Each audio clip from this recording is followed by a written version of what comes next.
Hi, everybody. This is Nick Morrell with Audio Video Export. It's an absolute pleasure being able to bring to you today a phenomenal webinar that we're going to be talking about with regard to Techlogix, one of our great premier brands. So we all know that when it comes to structure cabling, whether that be category or fiber optic or HDMI or anything else, none of those things work in and of itself. None of them work by itself. So we have great companies, for instance, structure cable products that'll give us a lot of our copper that we sell, whether that be RG, coaxial or category cable. But those units don't work by themselves. Then we've got our Luxel devices and our networking, and then we've got all of the devices that connect to all of the network. But those products also don't work in and of themselves. And so fortunately, we've got here with Techlogix a brand and a family of products that not only work well, they complement each other, they complement all the other products it is that we carry, and they've got some really great solutions with regard to room solutions, cheap and cheerful, reliable, high quality, um, really great products all along the way that I'm hoping that we've got enough time to cover everything because the catalog is fairly full. With us today, we've got Cameron Smith of Techlogix, is one of the principals there, and we're so grateful for you, Cameron, as always, to partner up with us and to spend your time with us today. And thanks so much for being here, and to all of our attendees. For all of those who are in attendance with us, obviously there is a question box, so any questions that you've got, feel free to answer that. I will be monitoring that actively and answering accordingly. Hopefully we'll have a couple minutes afterwards in order to be able to answer those questions that may have been lingering, and et cetera. This will be recorded, or it is being recorded now, and will appear on our YouTube page probably within a couple of hours, and there will be an email that is sent out tomorrow for the link for you to be able to watch that once again, should you so be inclined to share it, to review the information yourself, or to share it with any of your teammates. So thanks again, Cameron, and she's all yours, man. I appreciate you. Yeah, appreciate the introduction, Nick. And as Nick mentioned, we're kind of a different company here. We very active in conference room and classroom electronics, very active in product development, R&D. A lot of people don't know the Techlogix brand. That's mainly because so much of what we've done over the years has been putting other people's brand on our product. We're a heavy R&D company, as I mentioned, and also a private label manufacturer. But more and more, you are seeing Techlogix products in the market. Certainly, they do come from those room perspective, collaborative perspective, classroom presentation perspective.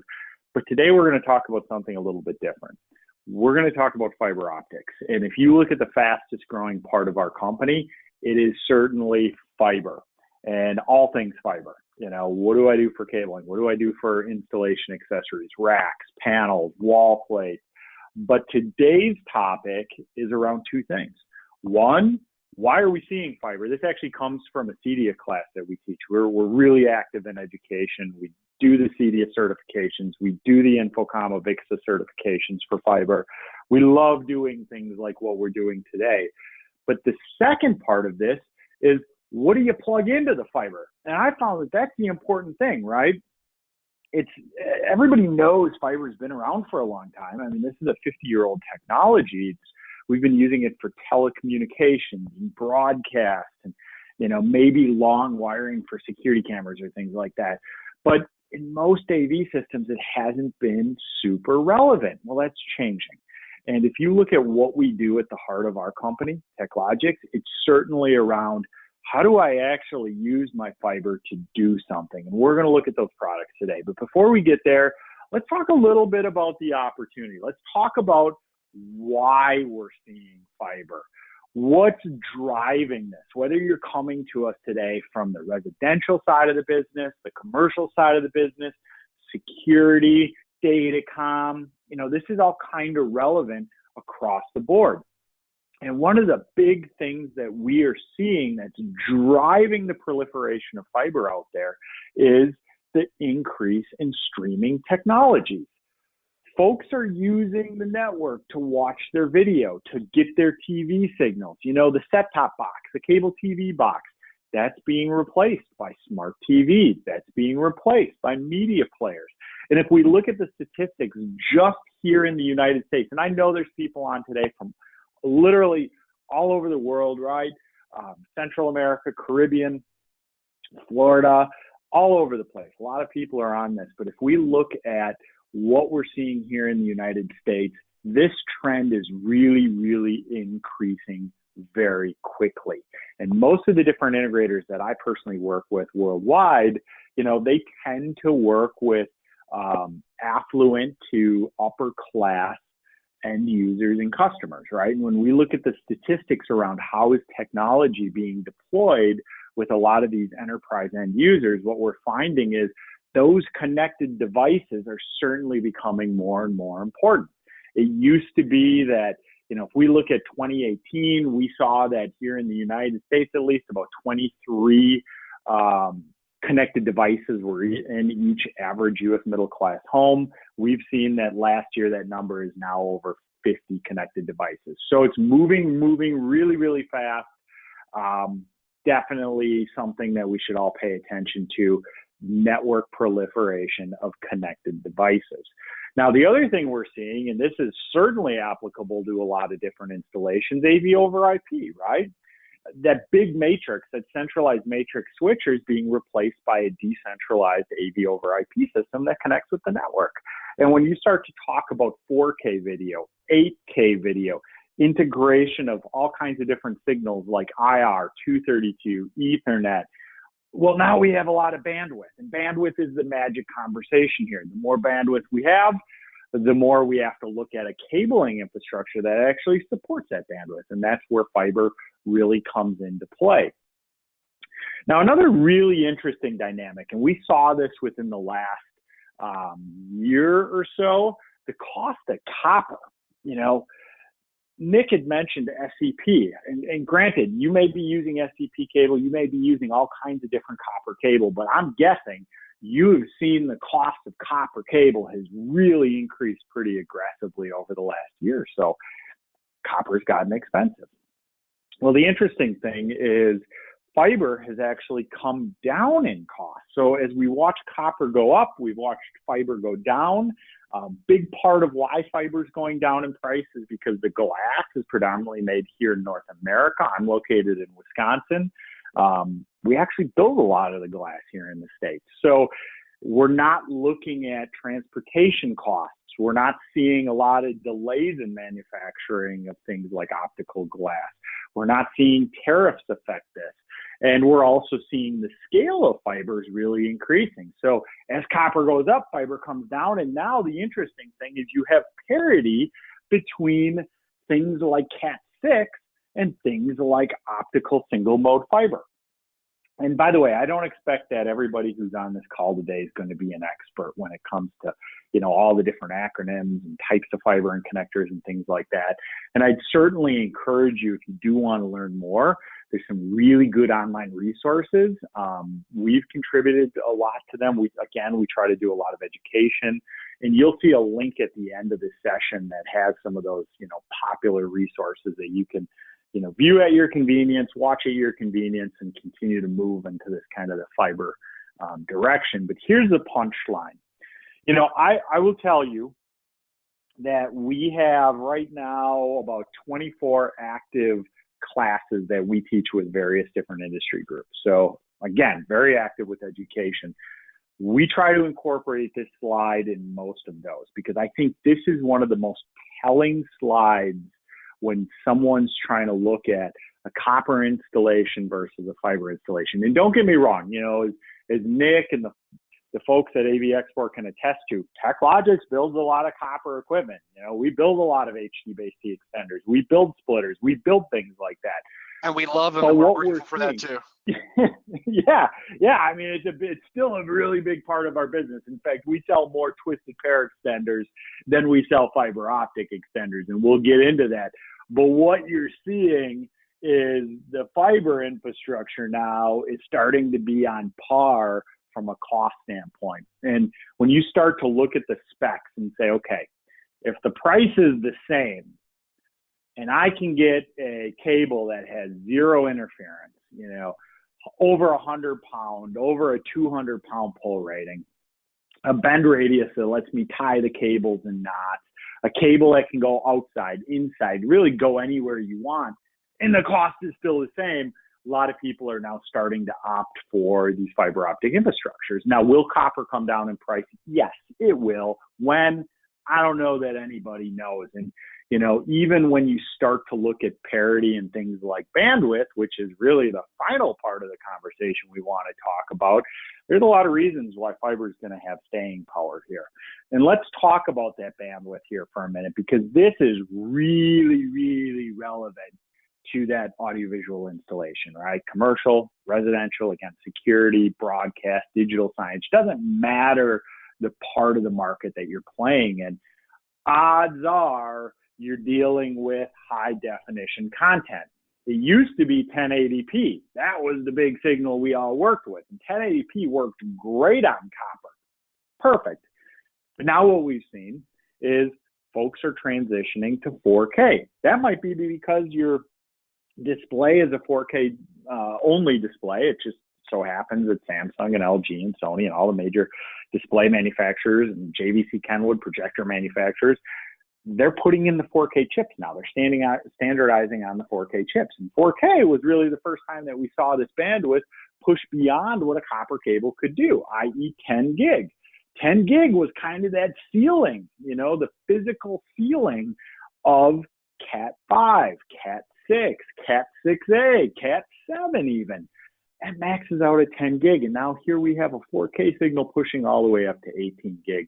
And then you push beyond that and you push into the 8K world and you're talking 48 gigs. So now we're starting to see that installations are really looking at how do I future-proof, put in a cable that I can use today, but more importantly, that I don't have to replace tomorrow. Now, a couple things I should mention here.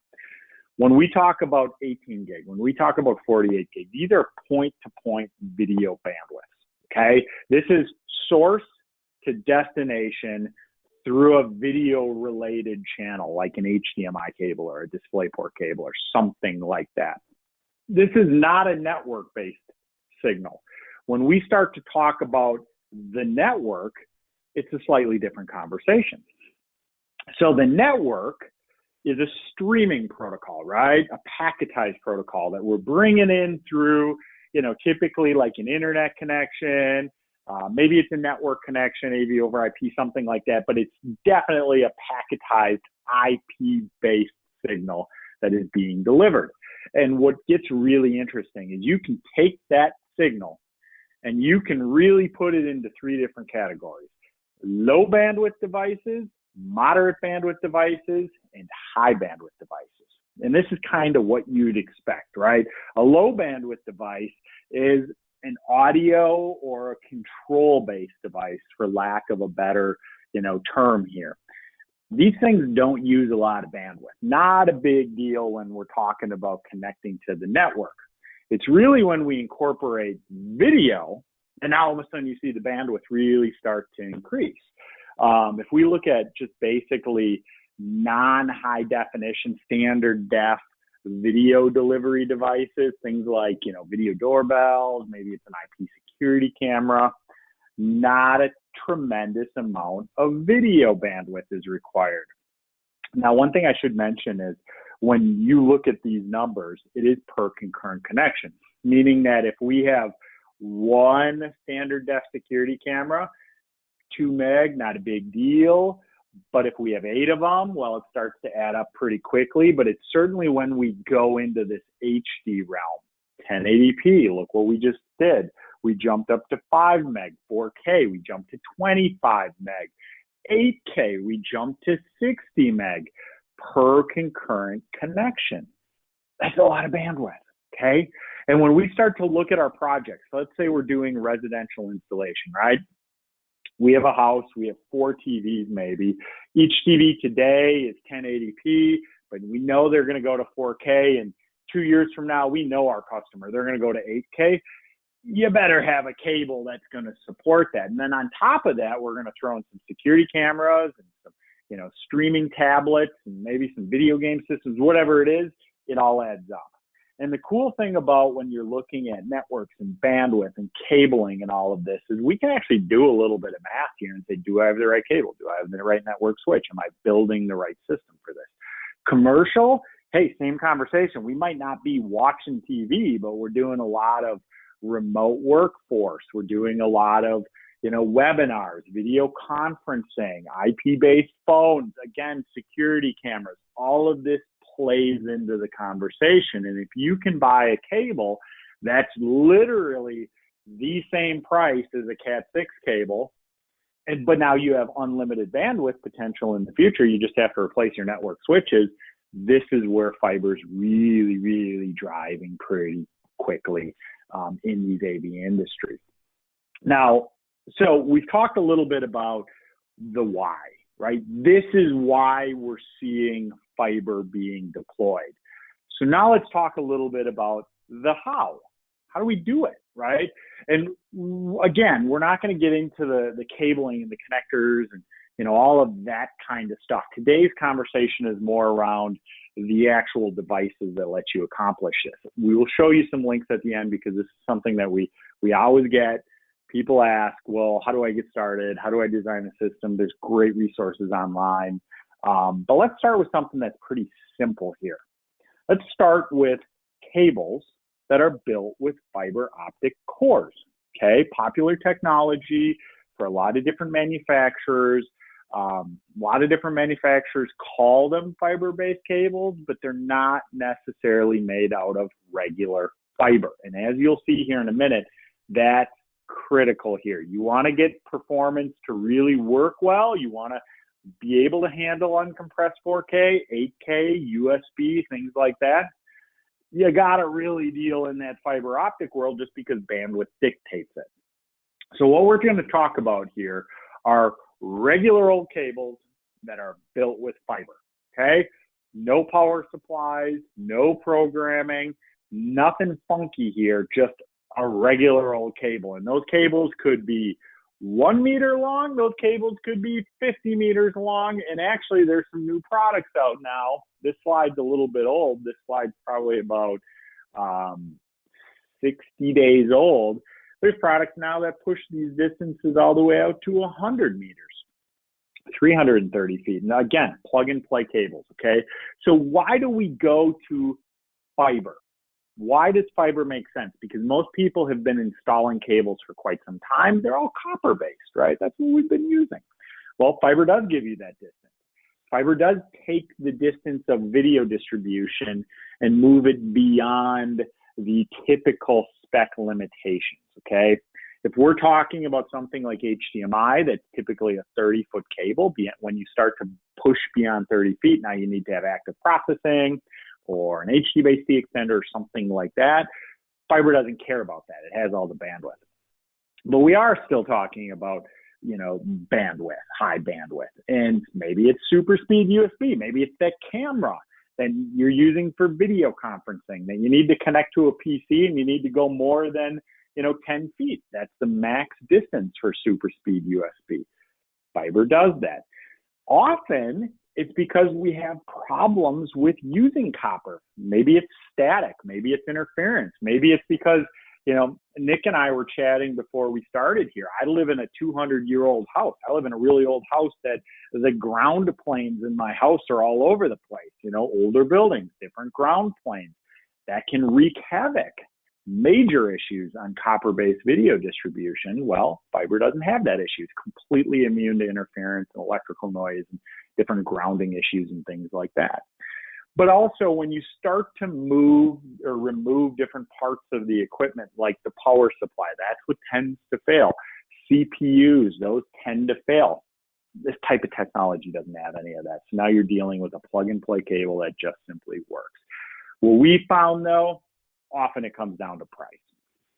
And when you look at the cost of an HD-based extender, when you look at the cost of what's it take to put a cable in, it can be less expensive to go to fiber now, as we've been talking about.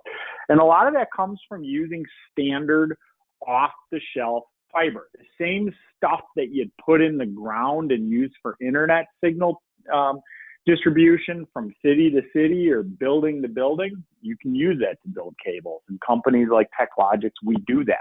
We use that same type of cable. That has been a big part of our success.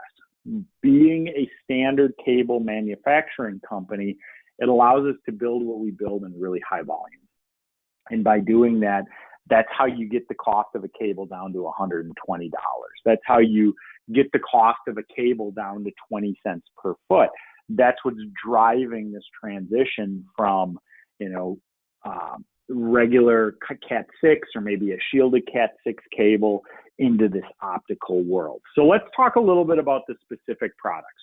What are we doing here? Well, there are several variants, and it depends on the type of business that you're in based on what kind of variant you're going to work with. I can tell you that sales history really dictates that most commercial applications, they're using an HDMI 2.0 device or basically a 1080p or a 4K rated cable. They tend to be a little bit less expensive. They go pretty long distances. This is what we see in a lot of commercial installations. Now, residential, we're seeing a shift. It used to be a 4K product. Now we're seeing a lot of 8K products because, frankly, it doesn't cost that much more to go into an 8K chipset that's going to give you the full HDMI 2.1. And you may not be doing 8K today, but for a small increase in price to get a cable that's not going to have to be replaced, that's attractive to a lot of people. So residential, you're seeing more HDMI 2.1. Now, commercial applications, going back into that commercial world, you see a lot of USB, whether that's going to be a SuperSpeed 3.0 signal or maybe a high speed or a full speed signal. The last 2 years with people working remote, a lot of businesses working, kind of in a hybrid methodology, workers working from home, things like that. A lot of USB cameras, a lot of streaming of signals. And USB, by nature of the specification, is really limited in distance. So super speed's about 10 feet, high speed's about 15 feet, 16 feet. If you're trying to push beyond that because maybe your PC's under a table or a desk or it's remotely located in a rack, you got to go with something like a active cable, a fiber-based cable that's going to push those distances beyond those specifications. Cables like this do that. And then you have DisplayPort. More and more devices, especially in kind of the Mac world. I use Mac computer products. They're DisplayPort based now. USB-C and DisplayPort and mini DisplayPort. We're seeing an increase in DisplayPort rated cables that actually push all the way up to 8K. This is all accommodated by fiber. Now, one of the cool things here is the certification. So a lot of people ask, well, okay, so you're telling me that fiber doesn't transmit, power, it's immune to lightning and static and surges. Well, does this thing do eARC? Does this really handle all the different signals? HDCP, EDID.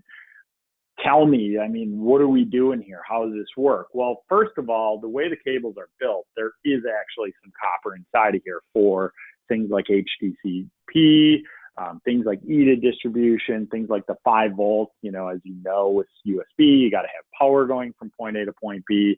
But I always take a step back and say, well, look at the industry certifications, right? Don't take my word for it. HDMI.org. They only certify products, especially when you're talking about things like HDMI 2.1, 8K. It's not easy to get a certification on a cable.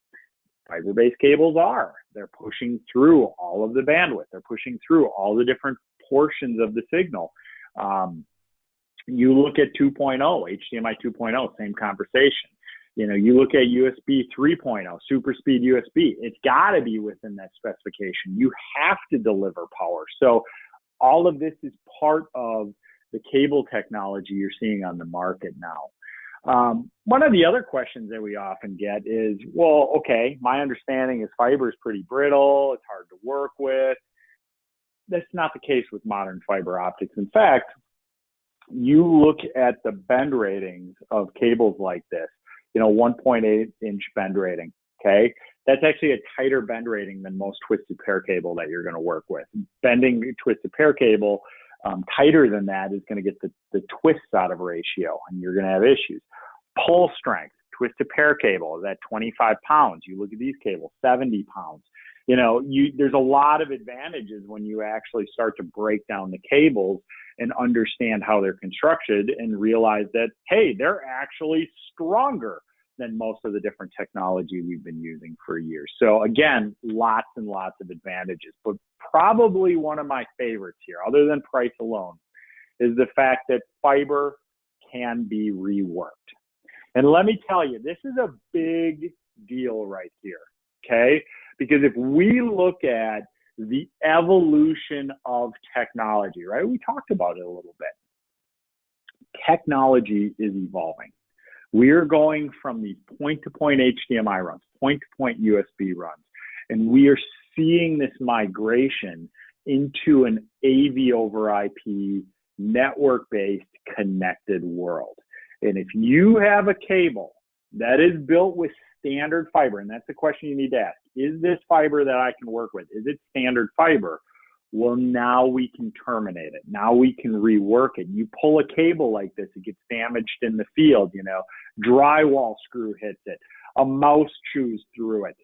You can repair this with standard tools. But I would argue repair is nice, but repurposing is even more important.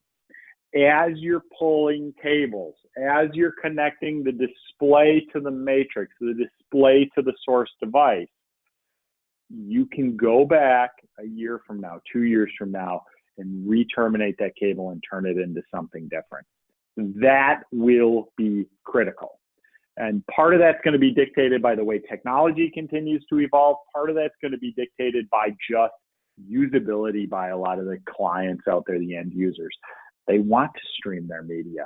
They want to use their Apple TVs, their different, media players, things like that. That's what they're looking for. That's how they look at content. And being able to take a cable and repurpose it, turn it into a network cable, you don't have to pull anything new. That we find is a pretty big deal for a lot of different folks out there. So, if we just kind of bring this part of the conversation to close, the fiber-based HDMI, the fiber-based USB to a close, what are we talking about here? Well, SuperSpeed USB, that's a big one. If you're in the commercial marketplace, that's going to be a big deal for you because you're going to need to move video cameras around. You're going to need to move high-speed data around, and cables like this allow you to do that without impacting performance. For an 8K video, HDMI, that's real. That's what we're using for things like displays. And, don't lose sight of the esports market either. I will tell you, there's a class we teach just on esports. You may be all commercial. You may not be into video gaming. I'll be the first to tell you I'm not a video gamer. I don't really do that. My kids are still a little bit too young for that. But in the commercial marketplace, we are seeing huge increases in stadiums, professional gaming. Education is a massive market for esports, basically video games that are used for revenue creation. It's a $1 billion industry. So, anytime you've got a $1 billion industry that really didn't exist 3 or 4 years ago, that's something to pay attention to. And certainly if it's not impacting your business today, or yet, I should say, it will here in the future. And esports is heavily dominated by fiber, both for the network and the video distribution. In fact, it's one of the biggest markets for fiber optics. So, keep in mind that this is going to continue to push forward. And then, of course, DisplayPort, as I mentioned. You see a lot of DisplayPort going into video processing and graphic design, PC-based applications. That's 8K, and 8K is pushing that, between 30 and 48 gigs in bandwidth. You need something like an optical cable. One new product that I will key you in on before we start talking about some more of the traditional extender technology are armored cables. This one's a little bit unique to Techlogix. And, if you flip through our website, if you talk to Nick and Jorge and some of the different folks at AV Export, you'll definitely get a sense that Techlogix is heavy in intellectual property and engineering. That's just what we do. And one of the cool technologies out there is a micro armor. It's a stainless steel helical armor that's super light and super small. And you can build HDMI cables out of it. You can build fiber optic cables out of it. It works great. I mean, you're talking about a 330-foot full stainless steel armored cable in a 5.8 millimeter diameter jacket that weighs about 18 pounds. So not heavy. You think about stainless steel armor over 330 feet weighing 18 pounds.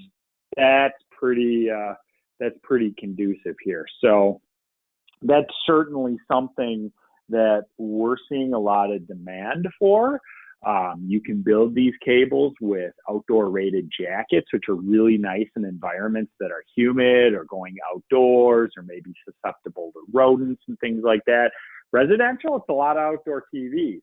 Commercial, it's a lot of, staging, tactical, digital signage, warehouse. That's where we're seeing a lot of this technology being deployed. But again, plug and play, easy peasy, right? You just plug these cables in and go. There is no power supply. There is nothing fancy or magical that you need to do with it. Keep this one in mind because it's definitely a growing technology that we're seeing in the market. So, as we've been talking about these fiber-based HDMI cables, these are going to solve a problem from about 1 meter all the way out to 100 meters or 330 feet. But what happens if you need to go beyond that? What happens if you have a security camera that's 1,000 foot away from the head end? What happens if you've got one video display that's 500 feet away? What do we do? Well, fiber is also a solution for that. And another really fast growing segment of our business in an area where we hold a lot of intellectual property, certainly around the optical engines that let you convert video to fiber. That's what we, again, specialize in. You're seeing core extension technology, similar to what you see in the twisted pair world, like the HD-based T extenders. The difference is they're not electrical based. They are optical based. So let's talk a little bit about that. Fiber, again, really ideal because you're not going to have interference. You're not going to have bandwidth issues. These are the things that kill long distance transmission.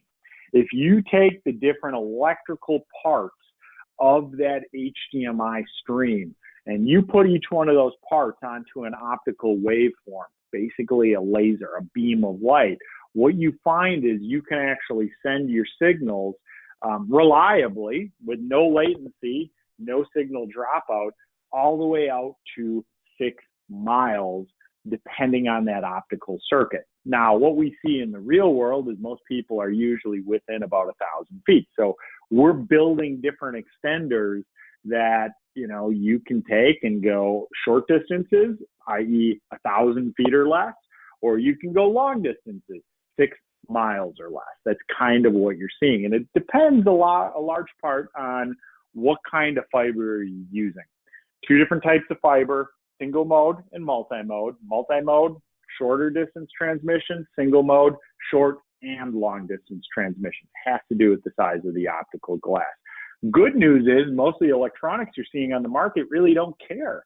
They are compatible with both types of fiber. So you can use a new cable that you're installing today, you're pulling and you're plugging in, or you can use a cable that maybe it was pulled 10 years ago. That's already there, and you just want to repurpose it and use it for HDMI. Things like this are available, and optical extenders like what we work with, they don't care. They work with both. Companies like Techlogix, what's really important to us is to build products that are AV-centric, designed for that AV industry. And one of the things you'll notice on this slide is they look a lot like HD-based T extenders, right? You see ports for your video, you see ports for your audio, your ports for IR, 232.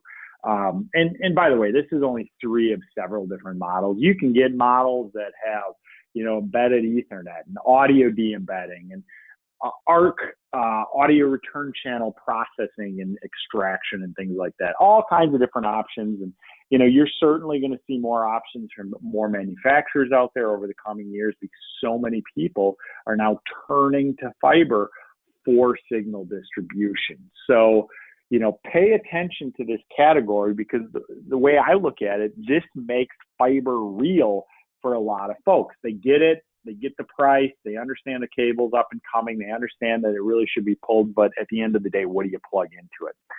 And now you have boxes that plug into this cable with the same connectors that you'd use for a regular old network switch. There's nothing proprietary about this. You just plug these guys in, and now you're sending your signal from point to point.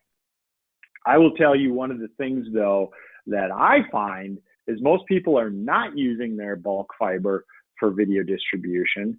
They're using it for network distribution. And this is a whole other class of products that really allow fiber to be used reliably and realistically in a lot of environments. Because let's think about it.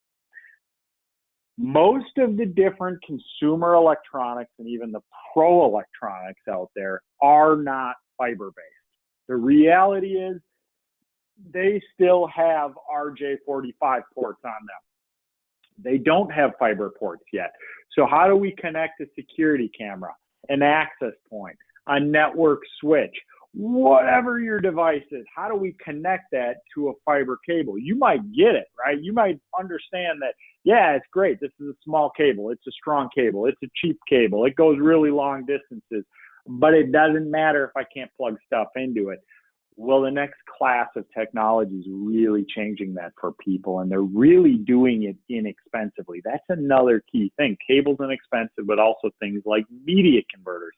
These are really, really inexpensive, all things considered. So a media converter is basically converting one signal format to another. And in this case, we are changing an electrical signal, i.e. a twisted pair connection, an RJ45 connection. We're changing it into an optical connection, a laser.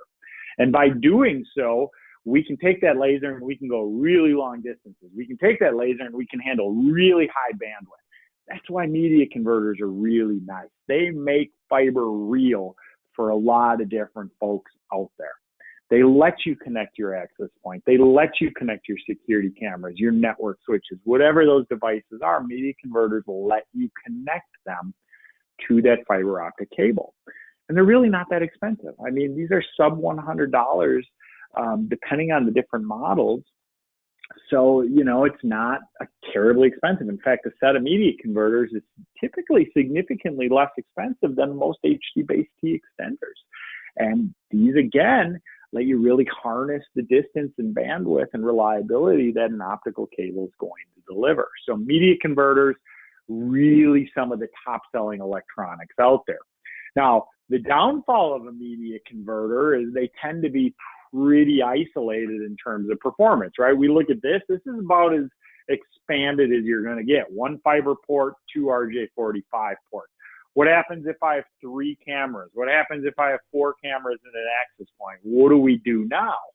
Well, that's where you're starting to see network switches that also have fiber ports on them. And, kind of going back to where we started this conversation, one of the keys to Techlogix is the fact that we are an AV company. Fiber, again, not new, been around for over 50 years. Fiber technology, not new, been used for many, many years in many, many different vertical markets, but that equipment isn't necessarily geared for AV. What do we do in AV? Well, we deal with equipment that needs PoE. We deal with equipment and installations that require daisy chaining. We deal with a lot of different complexities that just simply don't exist in telecom or datacom, or even some of these other, vertical markets that people use fiber for and have used fiber for many years. Companies like Techlogix, we design boxes specifically for that AV integrator. The folks who want to have remote power, because, there isn't always power at that remote destination, and fiber doesn't transmit power. So let's find a way to get power out there, and let's do it through 18.2 or 16.2 or something like that. Let's make sure we're delivering PoE to all the different devices. Let's have the ability to daisy chain with multiple different fiber ports on a box. So now we can actually have banks of cameras and then go to the next bank of cameras and to the next bank of cameras, et cetera, et cetera. We are very active in a lot of the different international markets throughout the world. In fact, fun fact here, Techlogix, we actually export about 50% of our sales. We're really, really active. And, depending on the different environments where our products are going into, we have to deal with things like surge protection. We have to deal with things, like how we work with different ground potentials, as I mentioned. Fiber is ideal for that. And products like this that are hardened and, designed for installation in a lot of different environments, they're designed to go into, a wide variety of environments very reliably. So that's what we are involved in. Now, I've mentioned a couple of times through this session today that there's a lot of good online resources. I mean, look, at the end of the day, Techlogix has over 1,000 active SKUs. Lots of cable, lots of installation accessories, rack panels, wall plates, hubs, more and more different fiber optic electronics and devices. We could spend all day training on this. We could spend all day training on conference room systems and classroom systems. But what I would encourage is, if this topic is new to you, if you have never installed a fiber optic cable, if you've never pulled one, you've never terminated one, you can go to our website, and right there on the homepage, you can see what we call the Fiber Optic Resource Guide. This answers all the questions you might have. You can flip through different application library diagrams. You can flip through specs. You can look at different connectors and where they're commonly used, cable assemblies, cable formats. But the cool thing is you can watch little 2 to 3 minute long videos that just step-by-step walk through something. How do I terminate? How do I pull? How do I repair? How do I do that?